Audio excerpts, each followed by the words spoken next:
Hello and welcome everyone to episode 4 of C4 Discussions, where my brother James and I get together and discuss, how do I want to say, those controversial conversations, the things that a lot of people don't like to touch. And no, see, we got business that we need to take care of in order to help transform the planet. So we got to have those conversations.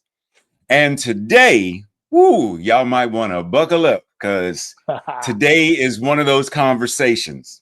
Today, we are delving into another area that many of our listeners, you may or may not be familiar with the term personality cult or cult of personality. So breathe. We're going to dive in and give you some basic information first. Because typically, when we think of a cult, we think of something immediately. It's something bad, something horrible. And the general definition is simply a group of people who gather together for something, could be religious affiliation kind of thing, it could be business. It varies based upon, right? So, just in general, it is a group of people who come together for a common goal, common ideal. Now, that being said, as we go down the rabbit hole, there is a very thin line that separates destructive cults from the benign cults. So, as we're discussing, I invite you to keep in mind, for example, as you look through the definitions, you will note that it says a person or thing that is popular or fashionable, especially among a particular section of society, a cult film, right? Oftentimes we reference, and we don't even realize we're even using the word, but we will reference cult classics such as Rocky Horror Picture Show. It's considered a cult classic, right? And there are many others. The Blues Brothers, Phantom of the Paradise. We have Hairspray, one of my favorites. And we have Willy Wonka and the Chocolate Factory, the original with Gene Wilder. Now, why am I putting this up? Why am I even talking about this? Because once again, it is important. Language matters. And it is important to be able to distinguish the word cult in and of itself is innocent, is neutral. How it is applied is where the energy is then activated. So for us, it is extremely important to be mindful in the realm of what we're talking about today, personality cult. Generally, excessive public admiration, note the word excessive, for or devotion to a famous person. Generally, it's connected to a political leader or a spiritual or religious leader. Destructive cults, those are some examples, both political as well as religious affiliation, as well as others. You see a great variety in there, right? You may be wondering, but Reverend Ray, you said that not all cults are destructive. That is correct. So you want to know some benign cults? The Pope, the Dalai Lama, etc., Oprah Winfrey, Taylor Swift. And the simple idea, just in general, is what is the motivation to why the people are gathering? That's a key thing. And when we think about what are they gathering for? What is the purpose? One of the things we're going to talk about in a little bit is the idea of how a cult becomes a death cult. But for the time being, just in general right now, I'm going to hush on up and open the platform for my brother James to share some of his thoughts and ideas and concerns regarding cult of personality. Thank you. Take it away, James. Yeah. So social media is a big activator inside of personality cults. So social media uses algorithms. Social media is widespread in this country for sure, and in many other countries as well. And this usage of social media ties in with several different other areas that support personality cults. QAnon is one example. MAGA, the catchphrase for President Trump's personality cult. So how do these things impact? So young Gen Z males were and are hugely supportive of Trump. One poll from NBC said there was a 21-point difference in Trump's approval between Gen Z men and women, with 45% of young men approving, 45% of young men approving compared to 24% of young women. And that was a while back. Now, CBS did a poll where Trump's net approval among 18 to 29-year-olds declined from 55% in February to 28% by July 2025. I have some other stuff, but I want to hand it back to you, Ray, to see if you have any thoughts about that. Most definitely. Thank you for that. And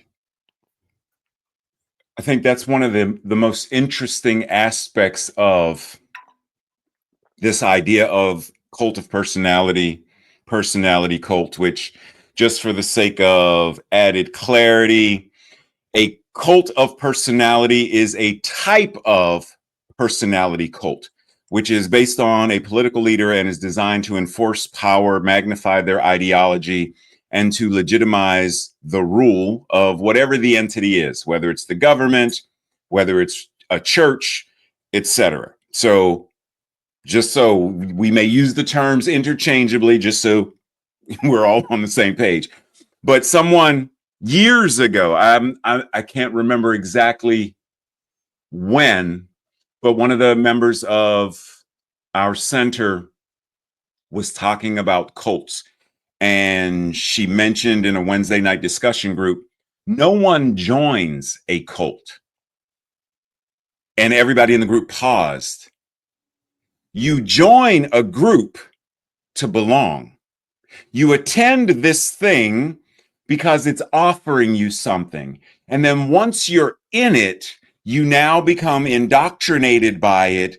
And by the time, 6 months, a year later, you're already so deeply immersed in it, you don't even realize the harm that's being caused.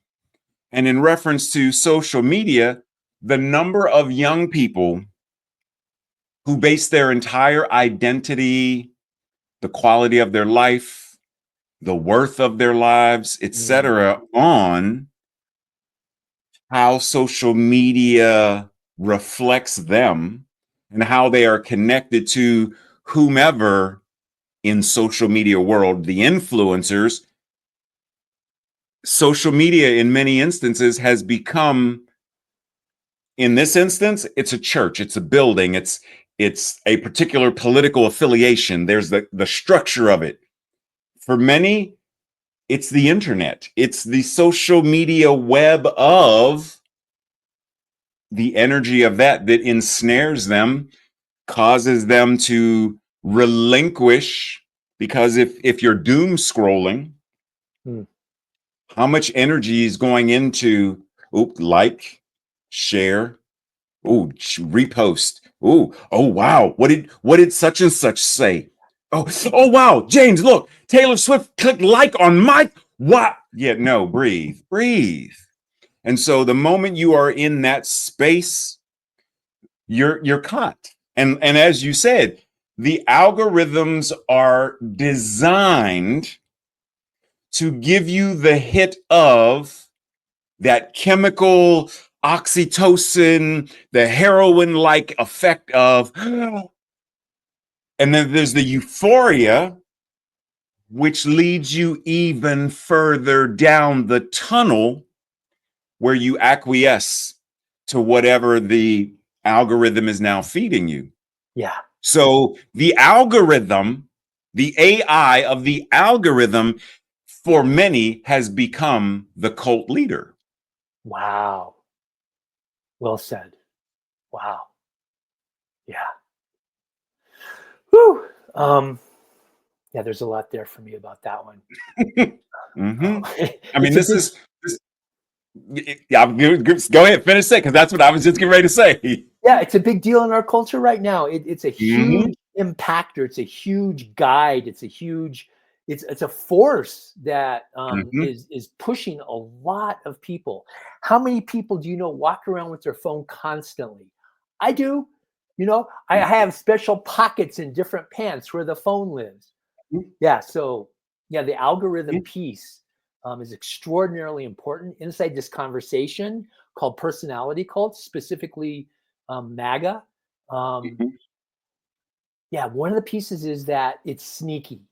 You'll be scrolling through whatever social media site you're on, or QAnon or what have you, and they'll start sending the information coming through will start being about a specific thing, specifically young men that are looking for connection, young men that are looking for people to hang out with and people to socialize.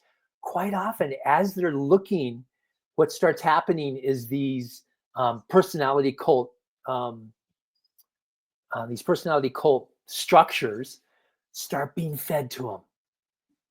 And then it's really easy, given the dopamine background. We get dopamine hits when we're scrolling through all the different social media platforms. It's an addictive dopamine cycle hit that happens. And then when that dopamine cycle hit starts hooking up with specific information that's coming through, quite often at the beginning, the information is like kind of, innocuous. It's not that big of a deal. It's like, just a little hit about something.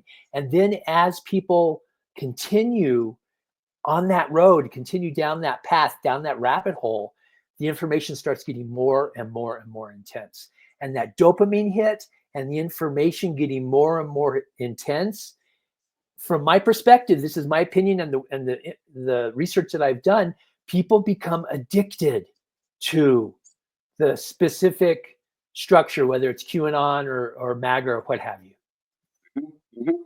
Which technically, if we look at the psychology of the cult, it's no different than someone receiving that dopamine hit from a very charismatic leader, right? If anyone, so I've mentioned this to many people many times that I developed, I'm going to call it an obsession with Hitler way back when I was in high school, middle school, probably, because I wanted to understand the psychology of someone who would do this.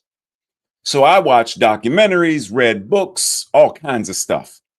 And I speak no German, but I've watched his speeches and the energy he's conveying. I have no idea what the man is saying, at least at that time. I've watched English translations of it since, but just the energy and the power, it's easy to get swept up in that. And that's the same thing you're referring to. There's a dopamine hit. And when the charismatic leader, Charles Manson, is giving you your kudos and telling you you're special and invites you into the in crowd, you're playing music together and you're doing this stuff together, then I belong. I'm part of this. And being a narcissistic psychopath, they then use that the same way the algorithm uses it to pull you further in, to feed you the very thing that's going to bring you further in, just like the algorithm. If I go on right now and type in Transformers, within a couple of moments, I notice, wait a minute, on Facebook, I'm seeing ads for Transformers. I'm seeing things for the new Transformer movies, clothing with, wait a minute, why am I? Because the algorithm is like, oh, this is what you want. Let me give you more of it. And it's like, oh, wait, I wasn't looking for that, and now I'm in it because that is the the access point. And it's the same thing for conspiracy theorists and all of the other things. So just quickly, since let's see, I invite everybody, because we're not going to go through all of this word for word, but I invite us to understand the concept of, since James mentioned it, what causes, how does the propaganda of the structure, how does it suck somebody in? Yeah. Everybody has, regardless, if you are human, you have an entry point. You have some emotional, some psychological, some entry point that the cult leader takes advantage of, which is one of the reasons why all of us are invited into a greater space of self-awareness, self-appreciation, and self-validation. Because then you don't need anyone. You don't need a religious leader to validate you. You don't need a spiritual leader to validate you. You don't need a politician to validate you. You don't need anyone to validate you. And when you are in that space, you are far more likely to engage in critical thinking, reasoning, rationale, to the point where when someone says, so you know that Pizzagate, or wait, what? Say this again? No, okay, that doesn't even make sense. Like, you're in a space automatically where I hear what you're saying, and yet. So when we think of the current political atmosphere, what causes, or why would someone, what is the rationale behind why someone would go all the way to the degree that they have gone? Now, you may notice one of the things on the screen, it says Trump was right about everything. That is very often one of the things that indicates a cult, because the authoritarian leader is someone who somehow inspires this level of unquestioning loyalty. I don't question it. Whatever they say, whatever the QAnon folks, suggest, clearly it must be the truth, versus the simple idea of question everything. Doesn't matter who says it. Even if the Pope says it. If I were Catholic and the Pope said whatever, I would question. Why would the Pope say that? How does it land with me? How does it resonate with me and my beliefs regarding?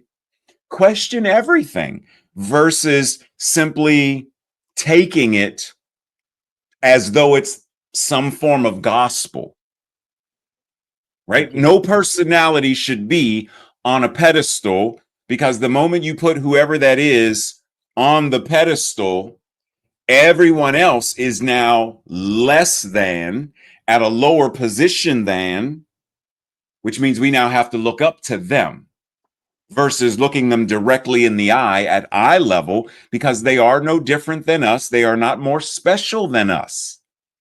So there's no reason to acquiesce our control, our cognitive reasoning, to whomever this person is or belief system. Because QAnon's not a person, it's a system. Like the internet is a system, it's an AI system of conspiracies. Yes, thank you. Yes. Yeah, another piece that I found fascinating is that when Trump promised hope leading up to his elections, both the one in 16 and this most recent one, and his base, the base of people that were supporting him, were ecstatic. Like he was providing something that no one else could provide, is hope, inside of the context that he had created. Another piece to that was cult leaders, and Trump specifically, blame other folks. They blame people of gender with specific gender ideology people of color, and people that hold feminine energy. He makes these groups, all three of those groups, and probably other groups as well, but specifically those three groups, he makes those three groups wrong and makes them the target. And what that does is that psychologically sets people up to be attracted to this structure that, oh, X, Y, and Z are wrong. Therefore, Trump is really, really right. He's got all the answers. He's the anointed one. There's a direct connection between religiosity, religion, and the base that Trump has. Many folks that are Trump supporters are connected with this religiousness, and they map that religiousness onto Trump and make him a religious figure. So when you're dealing with a religion, it's quite often deeply ingrained. It's deeply ingrained inside of folks. And so that whole, I call it the right-wrong machine. We have this duality inside of our head that's based in our ego that makes other people wrong and makes us right. Or another way of saying that is my religion makes all the things about my religion, and by the way, Trump too, makes my religion and Trump right and makes other people wrong. People with feminine energy, people with different ideologies, people with different races. And even, it's not even just that this ideology makes this group wrong. It makes them evil, or I can't even think of another word, but they're the enemy.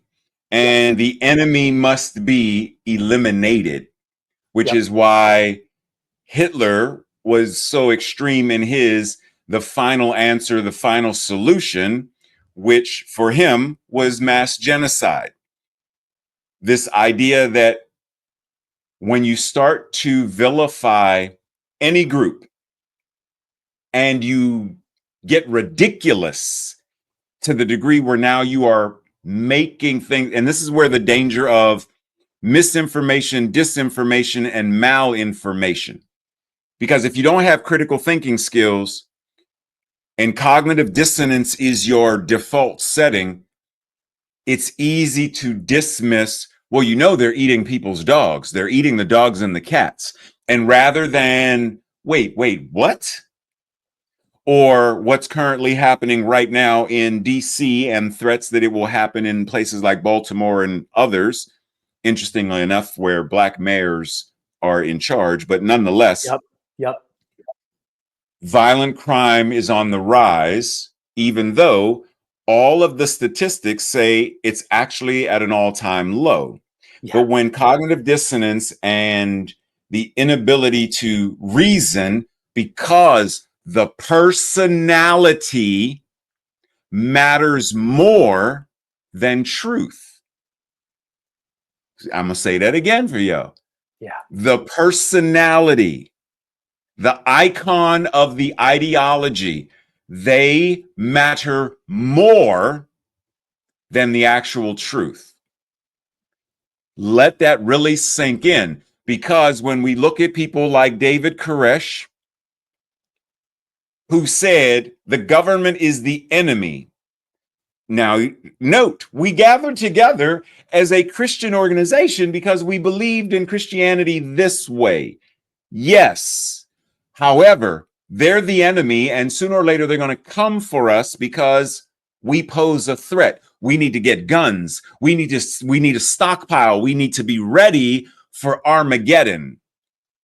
The personality becomes more important than the truth.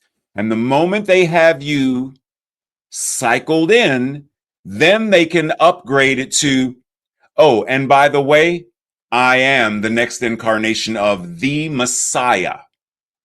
And the people don't question it. Oh, well, of course you are. That's why you know so much. And that's why, and we belong now. And Then they go even further because now the Messiah, the personality, the icon of the ideology can do whatever they want to do. So now they claim additional wives, regardless of the ages. They now do whatever they want to do. They dissolve marriages because they want that person's wife.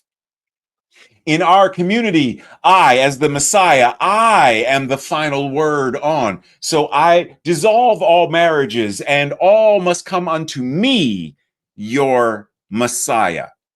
Wait, what? What? Therein lies the trickiness of it, which once again, if we're not mindful of our own motivations, if I am not aware, as James so eloquently said, if I'm not aware of the dopamine hits and how oxytocin and stuff is moving through my system as I'm scrolling and whatever I'm doing, I'm doom shopping because once I start clicking, it's like I gotta buy another pair of tennis shoes because another pair of tennis shoes and I gotta now I have no money because I just spent it all on. Well, why did you spend it all on? Because it felt so good to just click and oh. If I'm not mindfully aware Boom. of what's motivating me, then it's easier for me to be taken advantage of by whether it's AI and the algorithm or a political leader or a religious leader. It doesn't matter who it is, right? Which is why many people can't differentiate between Christianity and Christian nationalism. They're not the same thing. Even though they both use a particular word, they are not the same thing. And if I lack critical thinking skills, then I'm not going to pay attention to it. And I'm going to say, oh, well, if I'm Christian and that person's Christian, I'm going to start going to their church. But it's a Christian nationalistic church where the minister from the pulpit is saying that certain groups, as James said, certain groups, those trans people, they're the enemy. Those drag queens, they're the enemy. Those blacks, they're the enemy. We need to put them on planes and send them away. Or matter of fact, let's just eliminate them from the pulpit of a Christian church. And I'm not questioning this. There, once again, it's insidious. It is dangerous. And therein lies why and how it is a death cult. Right? Like that's the general concept of, the death cult in one way, shape, or form is calling for, advocating for the death of something or someone to such a degree. Here's the really sticky part. To such a degree that eventually it calls or causes even the death of the supporters. There are the aspects.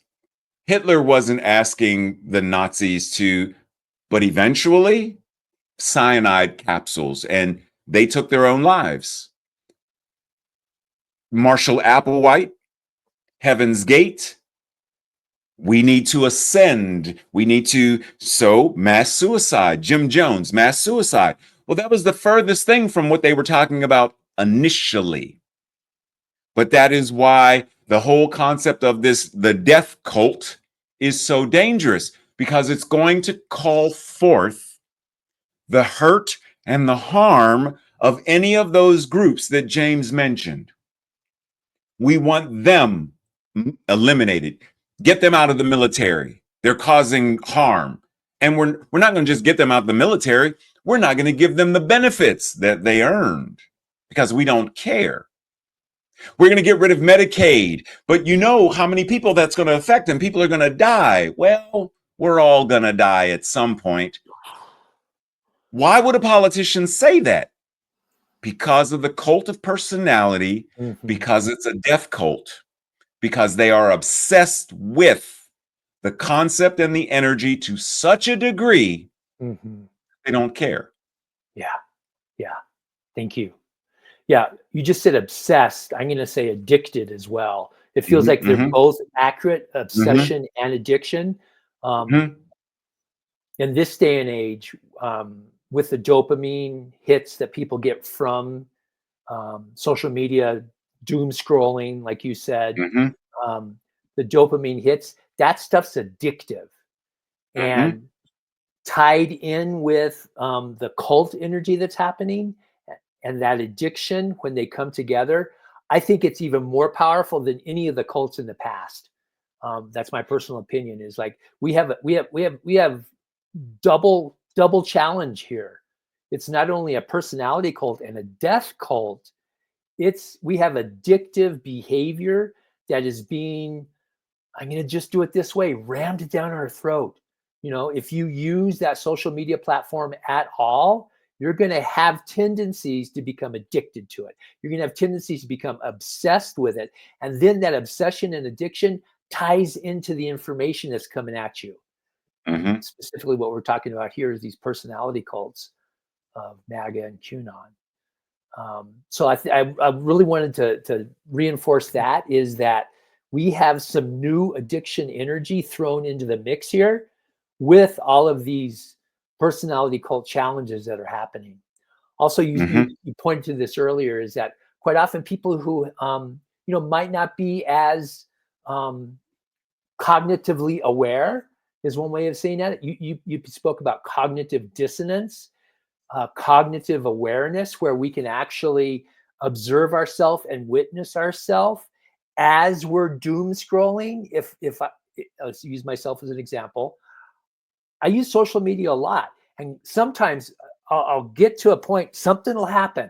It's like I'll observe myself or I'll witness myself. I'll get outside of that dopamine hit addiction energy, and it's time to turn this off, and then I turn it off and I put the phone down. It's like, oh man, I was stuck inside that loop. Yeah. Understood. And that's another reason why, for me, the invitation is the greater awareness we have, the easier it is to catch ourselves either in the midst of or before it happens. So, for example, I'll catch myself. For me, I don't doom scroll. For me, the thing is, certain people that I follow who are my sources for news, etc., because I don't do the general news cycle. For one reason, it's extremely biased now. So I do some other more grassroots related getting information kinds of influencers, if you will. And sometimes people will chime in the comments. And so my catch is, there are times where I want to respond to something that's said. And then I catch myself, pause. Why do you want to respond? Let them respond. Or if someone responds to something I post on my page, then it's do I respond? Do I simply delete their comment, block them? So for me, it's catching myself and finding out, is this mine to do? If it is, how do I do it in a way where I'm not adding to the energy of? Yes. So usually what I do is I ask questions of, whoever it is.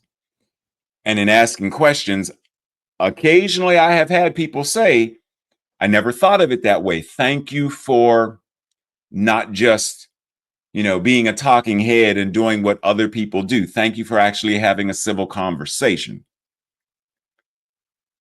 And in my mind, I'm, because I didn't want to. What I wanted to do was, is what I wanted to do. But I caught myself. Once again, it's wax on, wax off. What is mine to do in this instance? Because another piece that ties in so insidiously is, like, there's, yes, cognitive dissonance, there's cognitive imperialism that happens, which is tied directly to the caste system, which is tied directly to such things as white supremacy, which is tied directly to the whole colonization consciousness. And if I'm not attuned to whatever, then I very easily can operate from cognitive imperialism, which means I am now caught in the cycle as well. And I am doing the exact same kinds of things, but I'm doing it from my side of the fence Ooh, versus there is no side. thank you. There's no side to the fence. The moment I think I'm on the other side of the train tracks, or you're on the other side of the train tracks, or James, those people are on the other side. They're on the other side of the border. And we create these separations, and within the separation of lands and the separation of cities and the separation of neighborhoods, we separate people based on color, based on religion, based upon gender identification, based upon. And there's nothing wrong with identifying separation. If I want an orange, I have to know the difference between a pear and an orange. There's nothing wrong with that.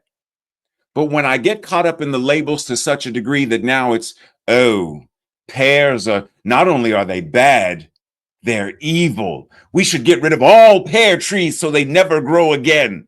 Yeah, the moment we've gone down that road, cognitive imperialism and the entire system of the death cult has infiltrated my heart, mind, and soul. Whew. Wow, thank you. I'd never heard the term cognitive imperialism before. Thank you. That's powerful. Mm-hmm. As you were talking, I started mapping it onto my life. It's like what did I learn from my parents? What did I learn from the church I grew up in? What did I learn from the schools I attended? What did I learn from the TV that was almost always on when I was a kid? Yeah, thank you, Ray. It's a powerful term. I'll do some research on that one. Yeah, you talked about they at one point, or separating, having duality or a binary system that we're playing inside of. Super powerful to notice that, because that's part and parcel of how our brain functions. Our brain functions, at least our ego does. Let's do it this way. Our ego is based in duality, right, wrong, good, bad. Literally thousands of dualities or binary structures are inside of our head. And when we're not aware of that, like Ray said 2 or 3 times in this conversation, when we bring awareness to that binary programming inside of our head, then it's easier to notice when we're labeling them. It's easier to notice when we, consciously and unconsciously have this barrier up, this wall up between myself and.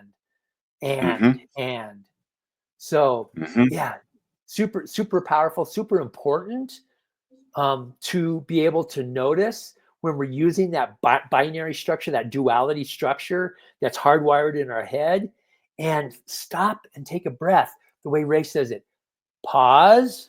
He used a great example of himself. When he wanted to just like go crazy, type back. No. Pause, Ray. Stop. What is mine to do? What is the highest and best in this situation? Definitely. And just for added clarity, because I've had this conversation with people regarding, as you mentioned, the duality of, a way to check in is duality, or the binary in and of itself simply is hot and cold. That's binary. A cup, inside, outside, or a building, inside, outside. That's binary. Right, left. That's binary. Up, down. Binary. And it simply is. The moment we let it be charged with us versus them, male versus female, black versus white, then we have now charged it with an energy of, destruction, separation, vilification, whatever that is. Once again, cognitive imperialism, because cognitive imperialism and that whole thing says the us versus them, and what the us wants matters more than them. For example, as James mentioned, growing up, depending on how old, any of the viewers may be, growing up and you watched, Gunsmoke or Bonanza or Tarzan, The Lone Ranger, Westerns with John Wayne or Clint Eastwood or whatever. Who were the good guys? The good guys were always the cowboys, always the white folks. Who were the enemies? Always the Indians. Or in Tarzan's case, very often, the African savages. So we're learning these things that, one, aren't historically accurate. Two, they're not culturally accurate. Christopher Columbus is not a hero, but that's what we learned in school. Manifest Destiny was when this group of people arrived. Imagine Manifest Destiny is this. I visit James at his house. I like his house. I put him out and claim it as mine because it is the will of God that I have his house. Manifest Destiny. People came to the Americas, claimed it as their own, forced the indigenous people who were already living here and living here quite well into and Trail of Tears, genocide or attempted genocide now, reservations and all this stuff. It all ties back into there is an energy of personality. Whiteness is a construct. Whiteness didn't exist way back when the way it exists now. Way back when, the Irish were not considered white. Way back when, Italians weren't considered white, right? Way back when. But then as time grew, there was a group of people who said, based upon the numbers and based upon control, cognitive imperialism, the caste system, supremacy, based upon that, we need to create a new personality called whiteness. And that became the new club or the new group under which this group of people operated. And because this personality is dominant, all the others are now the enemy. They are the people we can turn into slaves, the people we can force to build railroads, and their lives are expendable because they're not us. All of this is all still, there is no difference between Charles Manson, Jim Jones, David Koresh, Adolf Hitler, Pol Pot, Donald Trump, Christian nationalism, QAnon, and the cycle goes. It is so deeply immersed in our culture. It's in the air we breathe. And if we don't pause, if we don't check in, then we are going to do what many people do when Black Friday rolls around. Ask yourself, why do people stampede to get into a Walmart to get Cabbage Patch dolls for their children, and they are willing to trample others or potentially be trampled? Why? Because the personality cult says, if you have the latest whatever this is, then you are now somehow better. Your kid is better. Something is dopamine. I got it. And I'm willing to hurt and harm another person for it. Yeah. It's the same thing, just in a different form. Yes. Yes. Thank you. So, what describes QAnon's allure? QAnon is part conspiracy theory, part religious political cult, and part alternative reality role-playing game. For those who are mistrustful of government and see President Trump as a savior, QAnon presents an appealing narrative of an epic battle between forces of good and evil where believers can play a role. Came from Psychology Today. And that gaming piece is deeply entrenched in many folks, a lot more men than women, specifically young men. That gaming culture is profoundly impactful for, I'm just going to use young men at this point. There's a high percentage of young men that spend a lot of time each day doing games, and the structure of QAnon utilize this. I'm just going to call it an addiction, because quite often people are addicted to this gaming, the games, the video games, and the multiple user games. Those things are extraordinarily that people are really interested in doing those things.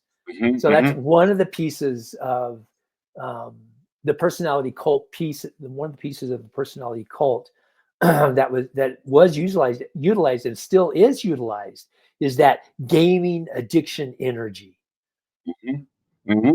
Because I don't know if you remember this, and I don't remember exactly when it was, but several years back, there was a commercial for the Army, and there was one for the Marines, known as the few, the proud, the Marines, whatever, whatever the catchphrase was.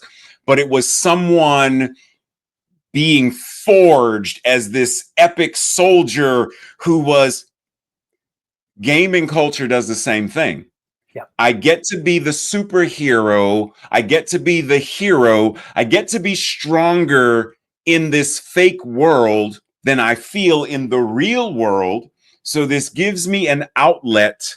And because of isolationism and because of all of the toxic masculinity and all these other things, the line between reality and fiction blurs. Yep. Which is one reason why, as James mentioned, the young men who tend to be easily indoctrinated, easily radicalized by, they go from shooting games, first-person shooting games, to carrying some act of violence out in the real world. Yep. They don't differentiate because they've been so indoctrinated, so cultified by, so addicted to the energy of this. I know how to relate when James and I are on the, we're on the video game and like, James, don't go around the corner. And we're shooting and okay. But now in the real world, when we go to school, we don't have that energy. We don't talk to other people in the real world the way we do in the video game. In the video game world, I can curse. I can talk about women however I want to talk about women and all this misogynistic stuff. I can't do that in school. I can't do it in church because it's frowned upon to do. Oh, but then I get it's like a secret club. It's like the Klan. A secret club of men who gather and wear hoods because in public there's a different face versus same thing. The mask of gaming culture, the mask of QAnon, the mask of which I get to now hide behind because the me that is real is hurt, is shy, is quiet, is something that this mask protects me with to such a degree that once I'm then radicalized, I will believe whatever the leader says. I will believe whatever the influencer says. I will believe whatever the conspiracy theory is because I get a sense of I belong to a group who will take care of me, a group who will protect me. That once again becomes the us versus them. The good versus the bad, the Christian versus the non-Christian, the whomever versus the I need an enemy, I need a villain, I need a something So I'm going to just arbitrarily make up something that's it's a lie, but they don't know it's a lie. Yeah. And most of them don't care because it matters more how I feel while taking the drug of conspiracy, while consuming the drug of authoritarianism. I'm willing to ingest this to the degree where, yeah, I know I'm hurting people, but are they really people? Yes. And so I question it Yeah. because the icon matters far more. Yeah. Yeah, it's interesting. As you were just the last 3 or 4 sentences you said, what was there for me is, are people are people present in the moment when they're stuck in that cycle, when they're stuck in either a gaming situation cycle and the energy, or QAnon and the energy, or MAGA and the energy? Are people present in the moment? And I would say Mhm. most of them are not. Most of them Correct. are I agree. stuck I in agree. this addictive energy, this congratulatory energy where people are coming together and we all feel the same. We're all talking the same thing. There's this addictive cult energy that people get stuck inside of. Mhm.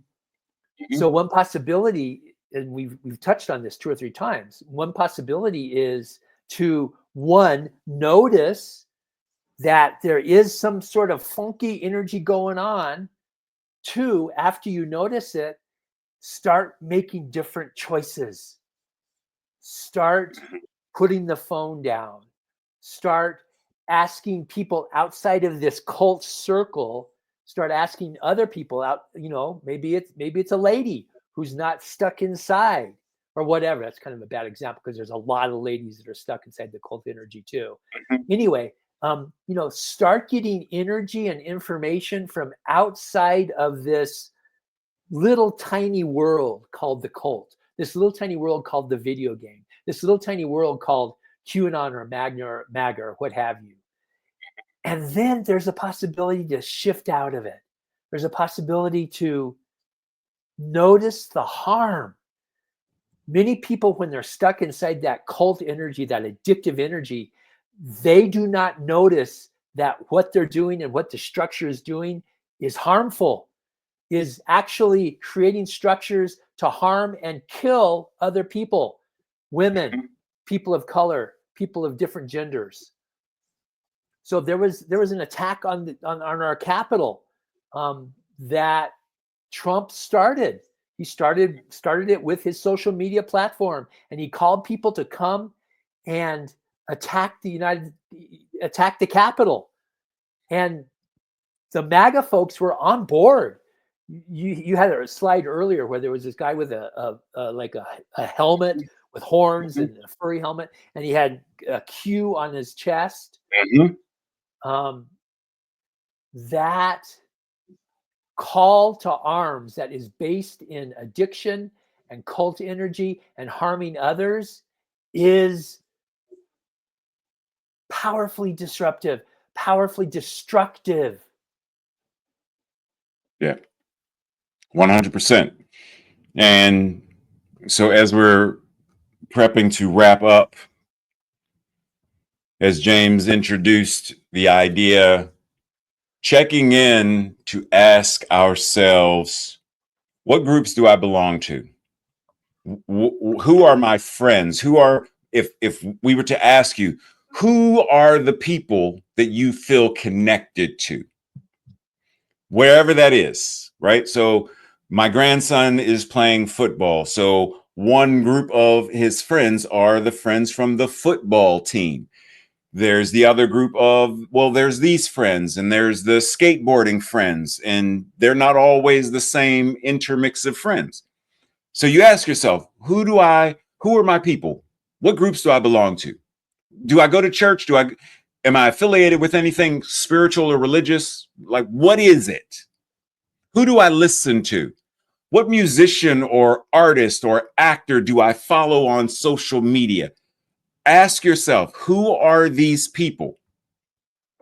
then check in and be present and ask, what do I feel for myself as a result of being connected to these people? Do I honestly feel good? And if I do, why? What is causing me to feel good? Is my feeling good predicated on the fact that somebody else has to be made to feel bad? Right? J.K. Rowling and her whole anti-trans thing is built on the structure of real women XYZ. So we punch down on trans women because they're Mm, not real women. mm, So does my feeling good, does my validation as a real woman, is it predicated on me walking on top? You're not really a woman anyway, so it doesn't really matter. Is that what makes me feel good? So checking in, being present, pausing and asking. If someone were to ask, Ray, you go to the Church of the Living QAnon. Okay, yeah, what about it? What's the catchphrase? What is the dogma of or the doctrine of the Church of the Mighty Q? We believe that the government is a lie. Oh, explain more. Why is the government a lie? Right? So checking in to even ask, okay, I believe this. What am I getting from believing this? Is my belief in this, the Church of the Mighty Q, built on they're wrong? Because once again, the moment it's a us versus them, be very suspicious of it automatically. And as James mentioned, the gaming culture, there's always an us versus them because the games tend to be built on the good guys, the bad guys. Call of Duty, the good guys, the bad guys. The heroes, the aliens, the heroes, the monsters, the scientists, the monsters, the superhero and the villain, and they're always something us versus them. yeah. And if I'm internalizing that to say, well, in the game, we're fighting zombies. In the real world, we're fighting black people. In the Mm, game, we're fighting infected rage monsters like in 28 weeks later, 28 years later. But in the real world, we're fighting transgender people. In the video game, we're fighting this. In the real world, we're fighting Republicans or Democrats. Even the concept of that, what punch the United States of America? mm, There shouldn't be a separation of aisles. There shouldn't be a separation of colors. Why do we have red and blue? And if every politician is working for the people to make the country better so that everybody in the country benefits, there shouldn't be an aisle that separates. We should all be working together.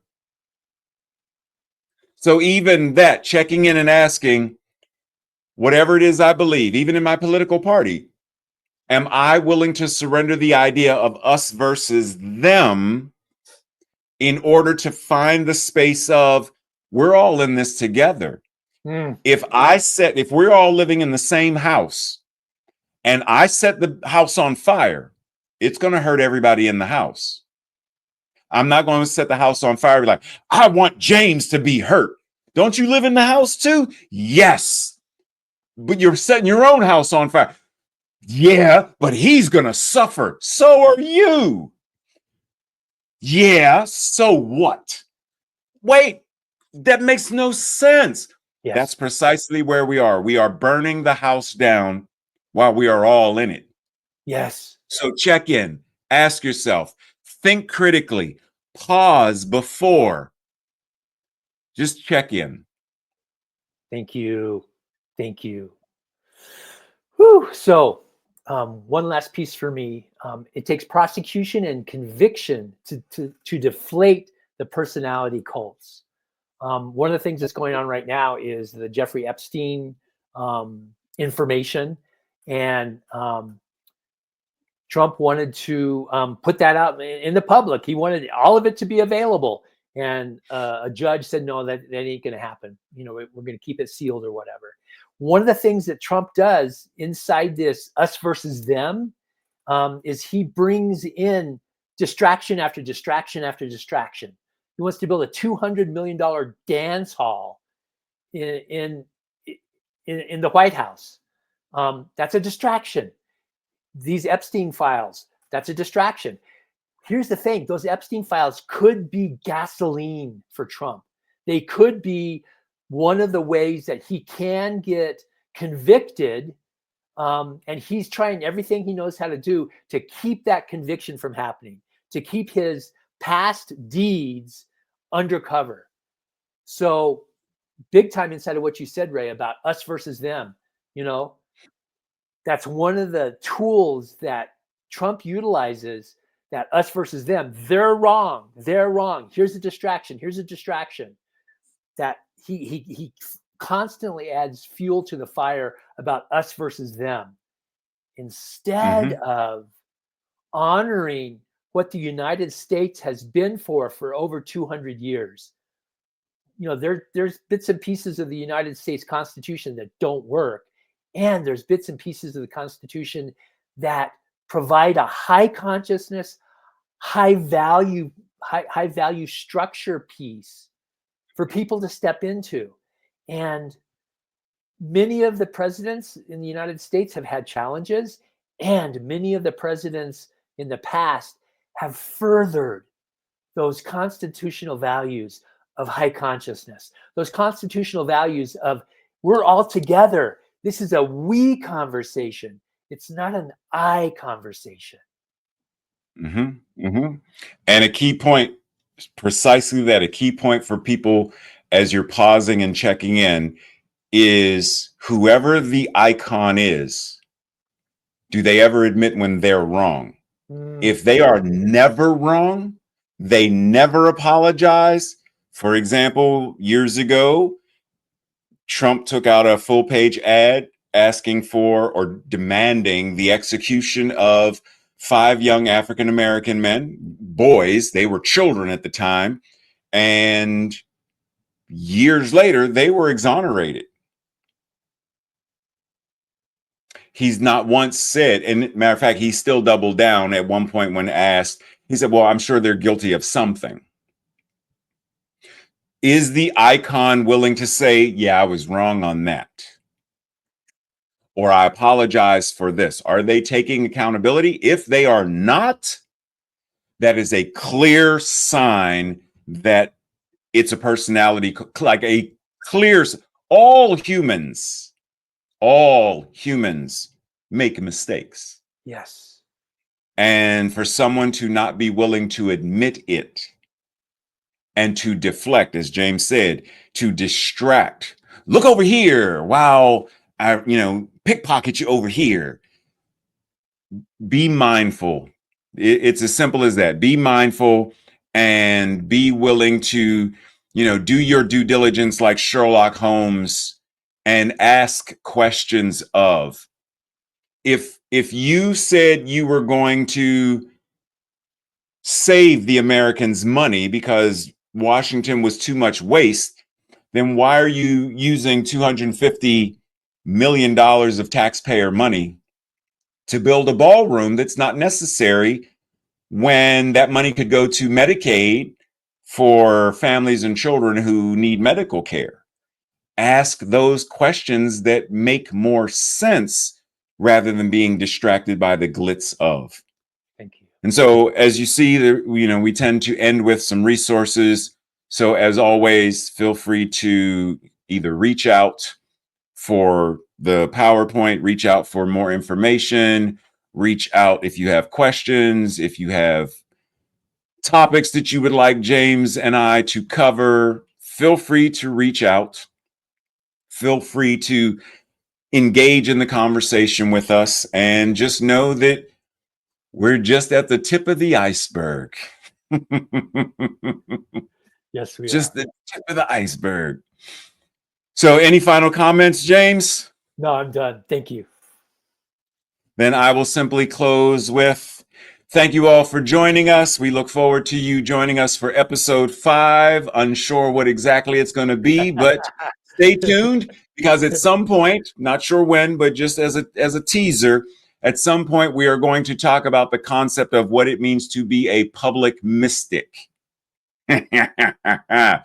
Blessings all. Stay tuned, and we will see you soon. Blessings all.